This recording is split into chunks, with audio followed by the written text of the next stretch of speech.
getaway, getaway now. Getaway, getaway, getaway now. Take a plane, take a train, take a car, just getaway, getaway, getaway now. No need to be far, just getaway, getaway, getaway now. Hi, and welcome to Getaway Girl. I'm Regina Ayars, and I am the Getaway Girl. Although I'm certainly not a girl anymore, when I travel, I do take on a different persona. Lighter, freer, more willing to be spontaneous, and able to just go with the flow. I plan, but when the plan has to change, I can do it with less heartburn and a sense that it will all work out. So during the next 30 minutes, come with me and see how traveling can open up new vistas for you.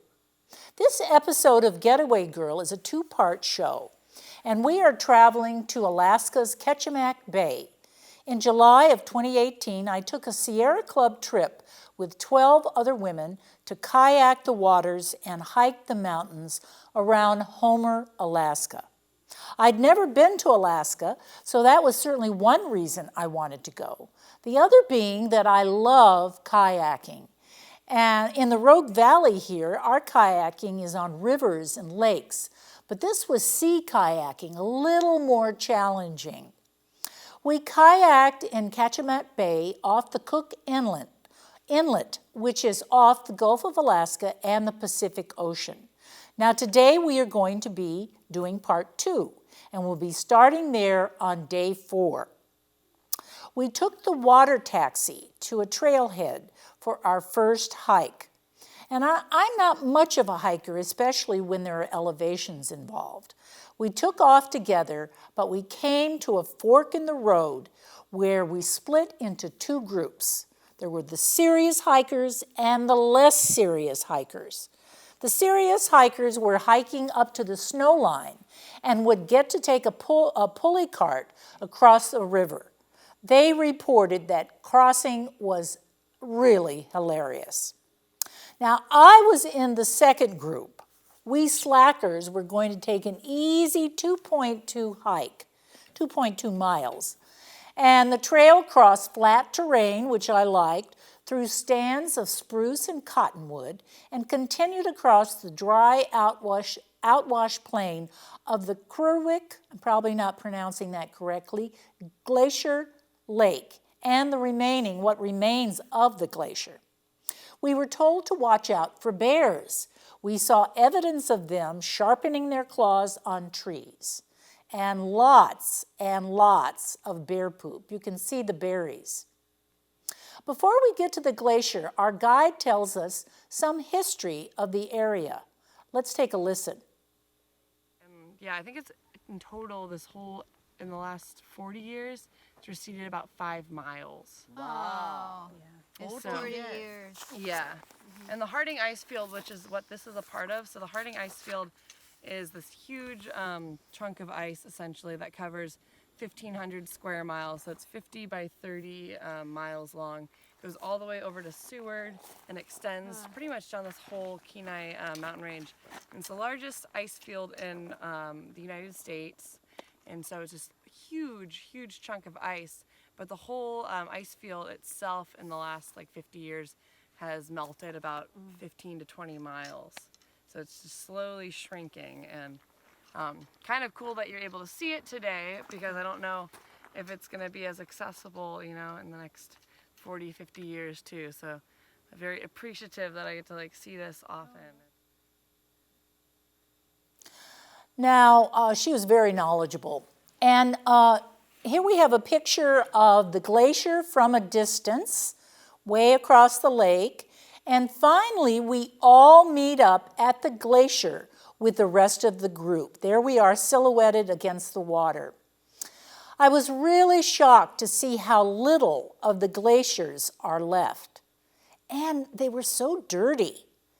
And you could hear the drip of water as these huge chunks of ice melted. There are more and more small chunks that break off. Now here I'm doing a short video report of my experience there. Hi. This is Regina, and I'm standing here with a glacier behind me. What's the name of this glacier? Grewing Glacier in the Harding ice field, correct? Yes, and it's getting a little chilly. I'm going to put back on my warm gear. But this is, you can see the icebergs behind me and what's left of the glacier. So we have lunch and we start our hike down the Saddleback Trail. The hike was more strenuous than I would have liked. And we did see some beautiful flora along the way. Now, I doubt that these mushrooms are edible, but they certainly were inviting. And this black slug is munching and making lunch out of blueberries. Now, these trees are a place to hold on to for this tree fungus. Now, we crossed a wooden bridge on our way back to our pickup. And then you can also see the bay, which is filled with small islands that will eventually be covered with water, which is just a shame. That's climate chaos for you. Now, here I am giving another report on the glacier from a different perspective. Okay, I'm standing in front of the glacier. What's the name of the glacier, ladies? Kachemak Glacier. And we are on the, we were over there at Glacier Lake. There's a mosquito on my finger. So we are on another hike, nature at the Wynn Nature Center. And it's been a great morning. It's Friday. It's our second to last day, or maybe third to last day, because we're flying out on Sunday. But you can see the glacier in the background. And when we were at Glacier Lake, it looked much smaller. From this side of the bay, the inlet, excuse me, is it a bay or inlet? It's a bay. Kachemak Bay, you can see how huge that glacier still is. Of course, it's receded 5 miles since something, 1950. So anyway, signing off, Regina Ayars, Channel 15 News. Okay, that was my report. We finally get picked up by our water taxi. We have to walk down some steep stairs, and then we have to climb over rocks in order to actually get to the boat. So some use poles in order to get across those rocks. Now we're tired, but we're satisfied that the day was full of nature. And as I said before, Jennifer was our house cook and she cooked us another delicious meal before we took off for some nighttime entertainment. Although it still looks like it's 3 o'clock in the afternoon in Alaska. Now, before we get to the entertainment, we did get to pet some horses, and I have a short video of that.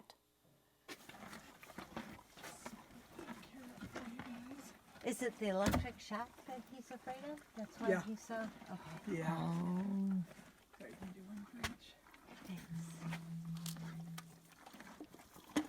They're really nice. Big horses. Yeah. She is. She's. Oh, yeah? She's? Yeah. Oh. What? You don't like that electric shock, do you? No, they don't. One of the things I learned about marimba music and mbira music is the music is out there all the time, like surrounding us like this sphere of music up there, and the ancestors have it.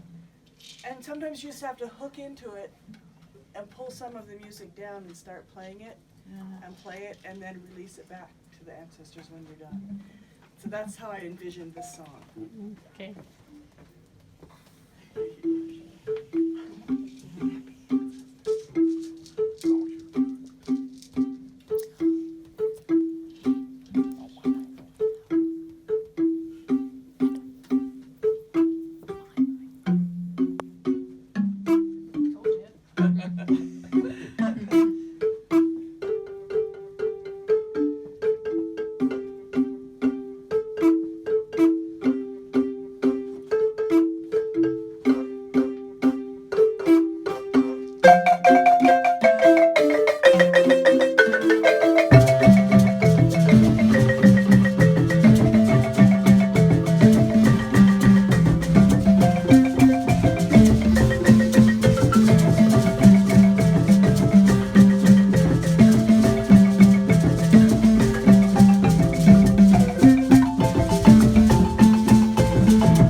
Well, you didn't get to see the dog, but he actually danced while they were playing the music. He was great.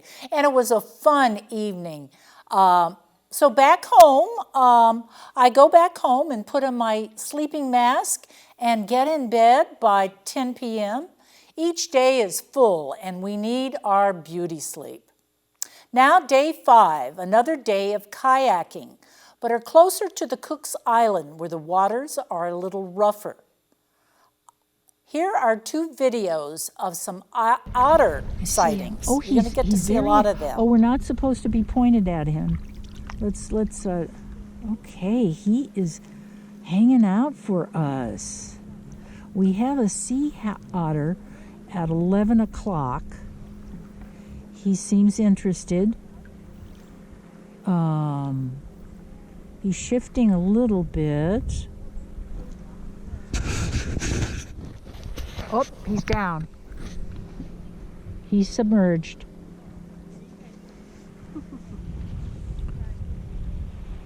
We had quite a few eagles early, so he's back up. He's back up. There he is. Oh God, is that cute or what? Jeez.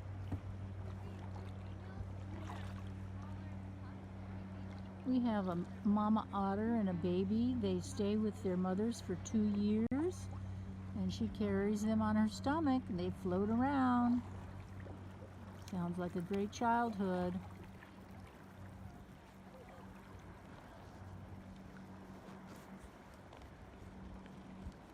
There they go.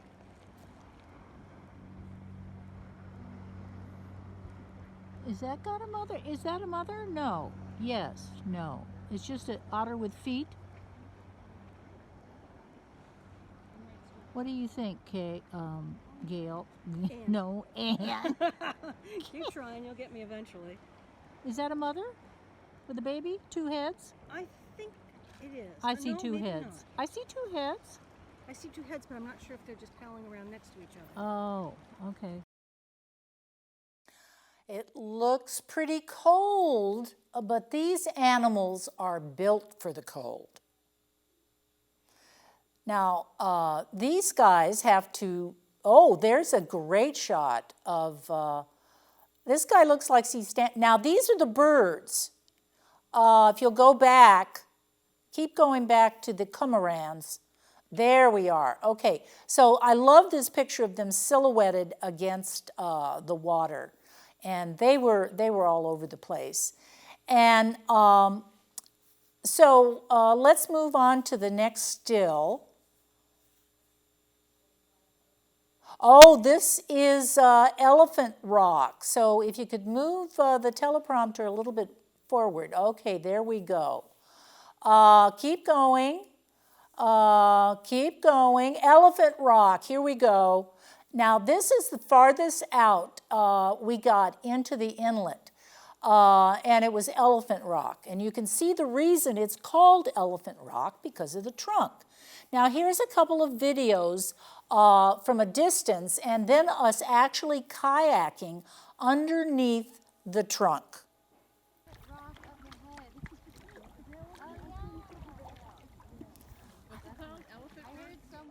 This is Elephant Rock that we're looking at right now.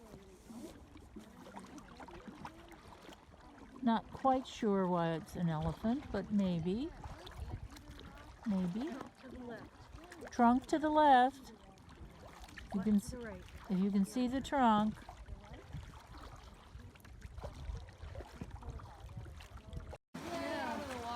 Okay, I'm going to be videoing here, so. All right.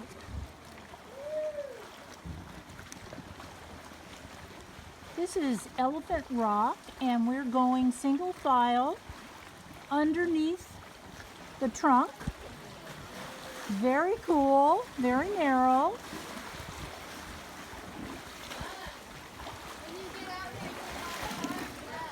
Hard left. We're going to take a hard left.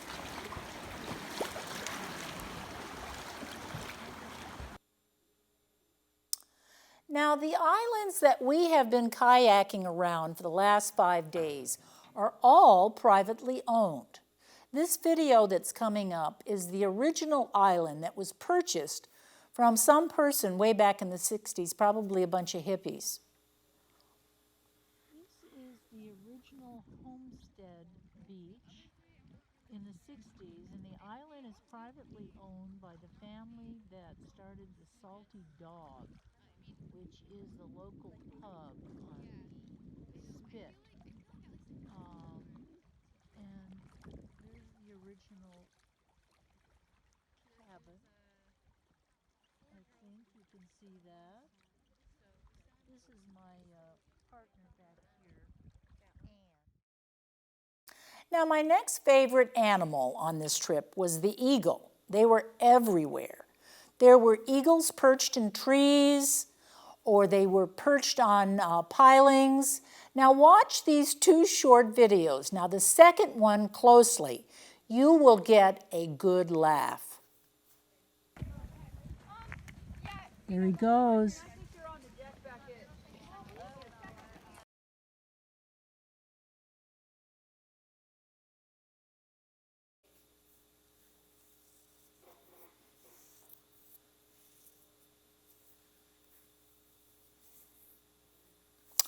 Oh, we didn't get to see the poop video? Oh, that was so funny. There was this eagle that was actually pooping. Now, day 6 is our last full day in Homer. We take, here is the poop picture.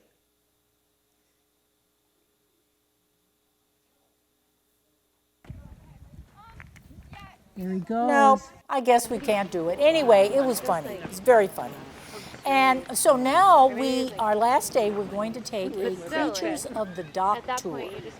We have observed creatures above the water, and now we're going to see the creatures below the water. We gather at the dock, and there we are. We're gathered at the dock and ready to go. Our tour guide is very knowledgeable, and we ask lots of questions. Here are several short videos of the animals we saw. Thanks a lot, lady. Yeah, and then plus it'll make them more vulnerable. Okay. All right, let's keep heading this way. There's so many jellyfish here. Tiny, tiny ones. Oh, you guys, here's I like the story about the otter as well.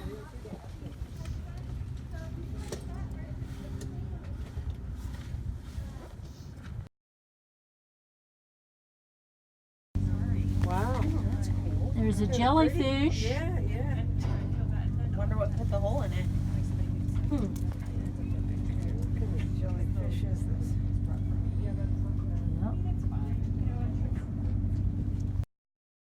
where it doesn't affect us. And then it immediately folds in on itself, hoping that I was a fish that it could then start digesting whole. Oh, wow. And then it'll pop out a completely clean fish skeleton. Yeah. Oh my God. Yeah. Efficient. What is it, like an Do you acid or have something?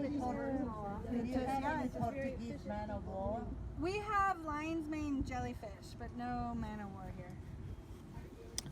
This is a limpet. Yeah. The shell is its house.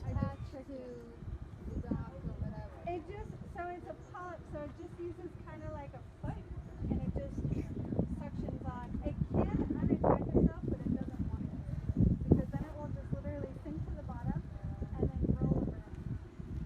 Alright, let's try one more slip. Yeah, so a sea otter will eat it. So these can get like taller than me.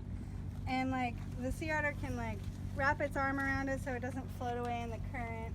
It'll wrap its babies in it. Yeah, it's So cool. and then this is how it stays up on the top. This is the bulb, and it's filled with air and gas so that it can be up towards the top because it photosynthesizes.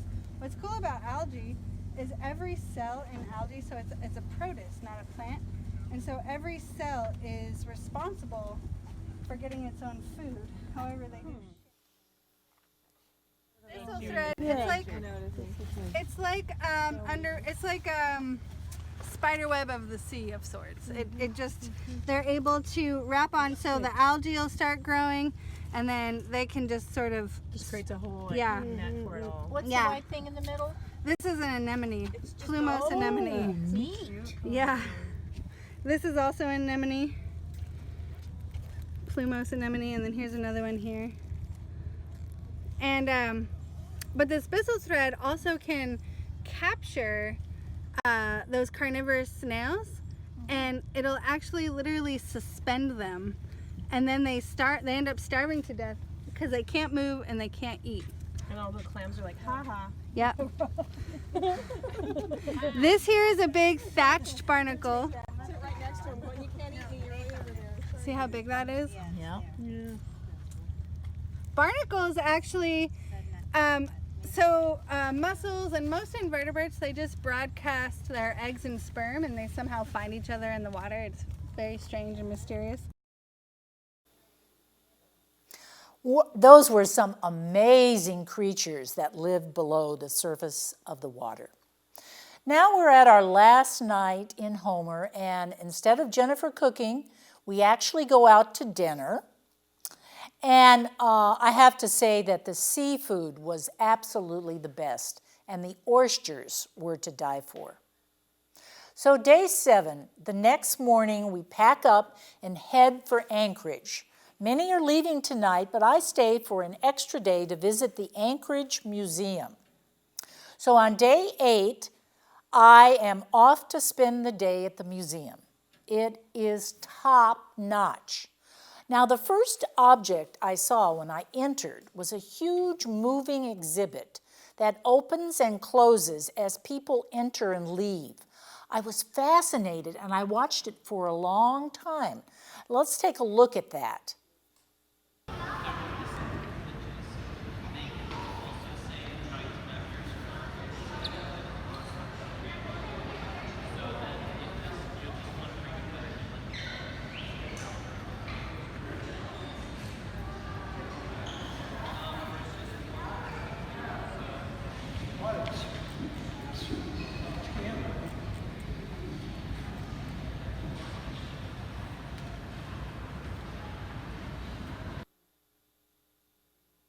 Now, it isn't moving very much in that video, but these two pictures show it from slightly different angles. But it was constantly opening and closing, but very slowly. Now, there's no way that I can show you all the fabulous art objects I saw at the museum, but I can show you some of the bears I saw there. There were plenty of bears, and take a look at a few of those. Yeah, here we have a white bear that's made out of paper, I believe. Now, this was very nice. This was a very nice piece. And then we have, I think, a couple of more there. We have somebody, a bear that has killed a seal out on the ice. Now, these poor creatures are in such bad shape now. It's really sad. But, and I think there's one more picture of a bear. I'm not sure. No more pictures of bears. Okay, well, after the museum, it was time to leave majestic Alaska, and I caught my flight to head home. Well, that's all the time we have for Getaway Girl and part 2 of kayaking and hiking in the Kachemak Bay.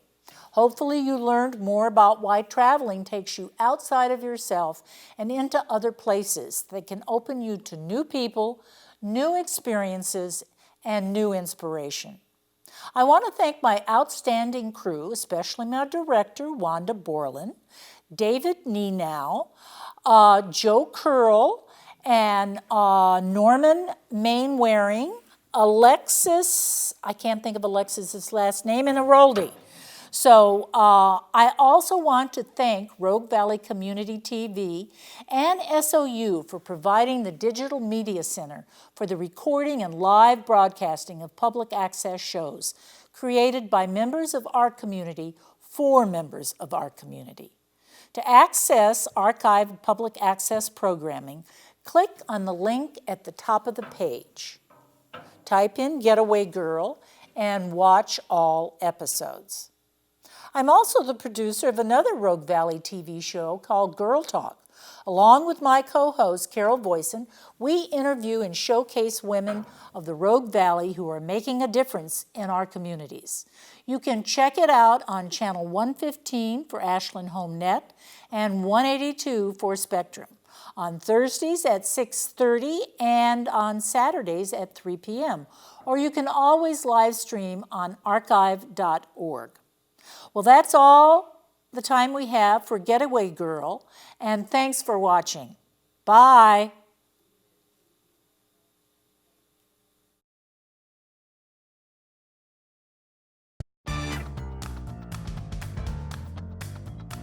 Getaway, getaway, getaway now. Getaway, getaway, getaway now. Take a plane, take a train, take a car, just getaway, getaway, getaway now. No need to be far, just getaway, getaway, getaway now. The world is small, many ports to call.